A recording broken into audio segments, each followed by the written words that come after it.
جو ملک گیر احتجاج کی کال ہے، یہ پہلی کال سے کتنی اور کیسے مختلف ہوگی اور اس کا ایجنڈا کیا ہے؟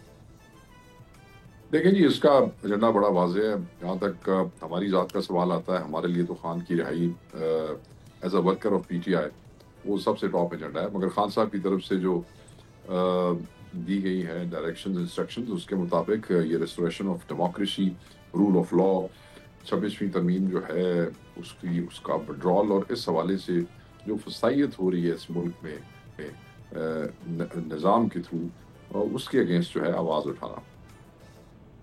اچھا، تو مطلب یہ ایک سمپل سا احتجاج ہوگا، اس میں عمران خان کی رہائی نہیں ہے کہیں بھی؟ نہیں، میں نے آپ کو کہا، آپ نے میری بات پہ تو دیکھیں، میں نے آپ کو کہا کہ ہمارے لیے سب سے پہلے عمران خان صاحب کی رہائی ہے. ہم یہ سمجھتے ہیں کہ اگر ریسٹوریشن آف ڈیموکریسی ہو جاتی ہے، اگر رول آف لا ہوتا ہے، تو پھر تو عمران خان صاحب اندر رہ ہی نہیں سکتے نا. اچھا، رول آف لا ہوتا ہے تو عدالتیں ٹھیک فیصلے کریں گی. 26ویں ترمیم ختم ہوتی ہے تو ایگزیکٹو کا افیکٹو کنٹرول اوور جوڈیشری ختم ہوتا ہے، تو پھر تو عمران خان صاحب کے اندر رہنے کا توقع نہیں بنتا. اچھا، تو آپ کو یہ لگتا ہے کہ جب یہ احتجاج ہوگا تو یہ اتنا مؤثر ہوگا یہ تحریک کہ اس کی جو حکومت ہے وہ سرنڈر کر دے گی اپنے آپ کو؟ دیکھیں، جب بھی کوئی آدمی کوئی احتجاج کرتا ہے تو وہ اپنا پوائنٹ رجسٹر کرواتا ہے قوم کے سامنے، قوم کو دعوت دیتا ہے کہ ہم اس چیز پہ احتجاج کر رہے ہیں، آپ بھی آئیں اور ہمارے ساتھ شامل ہوں.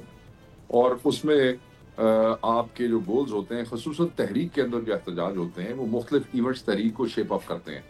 تو مقصد یہی لوگ لے کے چلتے ہیں کہ جو ہمارا آبجیکٹو ہے وہ تھرو رجسٹرنگ دا پروٹیسٹ وہ پورا ہو سکے. بالکل. تو تحریک انصاف کا بھی یہی آبجیکٹو ہے. سبسکرائب کریں اور بیل دبائیں تاکہ کوئی خبر رہ نہ جائے.